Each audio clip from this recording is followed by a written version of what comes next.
Doing regular maintenance on your suspension components is a great way to restore small bump sensitivity, reduce friction, and prolong the life of the parts.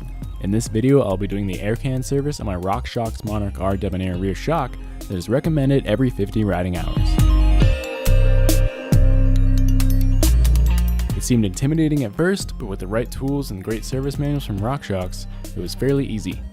I needed some shop towels and isopropyl alcohol to clean the parts, a pick or flathead screwdriver to remove the O-rings, seals, and wipers, and the 50-hour air can service kit from Rockshox.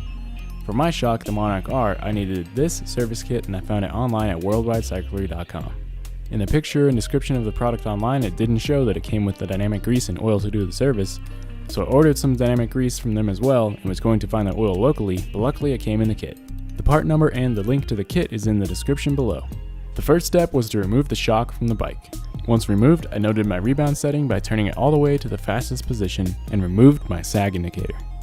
With that removed, I gave the shock a quick wipe down to remove any surface dirt and then remove the end spacers and mounting bushing. The service manual recommends using their rear shock bushing tool to remove the bushing, but mine came out with little effort. I then placed a towel through the eyelet hole for future removal of the air can sleeve and air can and released all air pressure from the shock.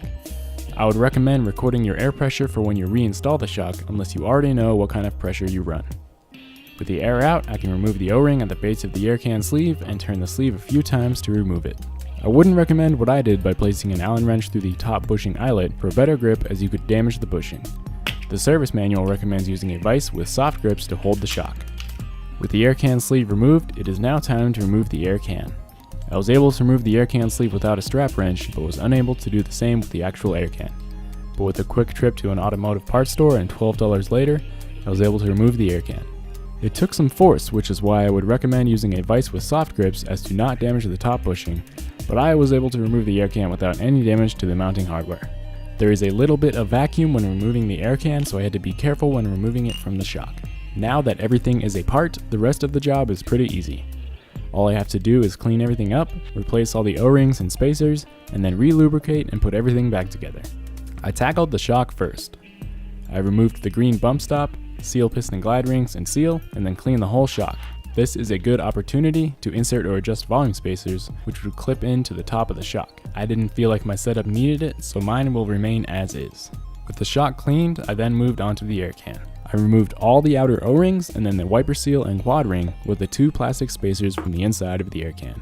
I made sure I was careful not to scratch the air can, as that can cause leaks. With everything removed, I cleaned the air can and air can sleeve with isopropyl alcohol and some rags. The next step was to install the new plastic spacers, quad ring, and wiper seal on the inside of the air can. After that, the O-rings on the outside of the air can. With the air can done, I moved back to the shock to install the new seal piston glide rings, seal, and bump stop. There are quite a few parts in this kit that look similar, but all I had to do was match the old parts with the new ones. I applied some of the provided Rockshox dynamic grease that was in the kit on the new seal piston parts and bump stop. Per the service manual, half of the oil is inserted in the air can before reinstalling it, and then the rest when on the shock. I made the mistake of applying dynamic grease to the O-rings before reinstalling the air can, which I had to remove before I could tighten it down. It is recommended that the air can be tightened down to 4.5 Newton meters, but not having the correct tools to measure that, I settled with a little past hand tight. Now I can reapply the dynamic grease to the O-rings and reinstall the air can sleeve and then retaining O-ring underneath it. Almost done. One more quick wipe down and all I have to do is replace the sag indicator, mounting bushing, and end spacers. Time to put it back on the bike and pump it back up. With fresh air in it, I had to compress the shock to get things moving inside, and with one more pressure check, I can take it out to see how it feels. Nice and plush.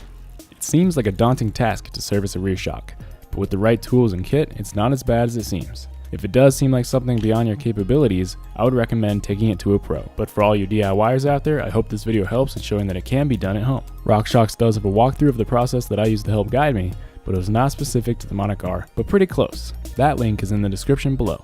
If you enjoyed the video, make sure to subscribe to stay up to date on new content, and if you have any questions or comments, leave them below.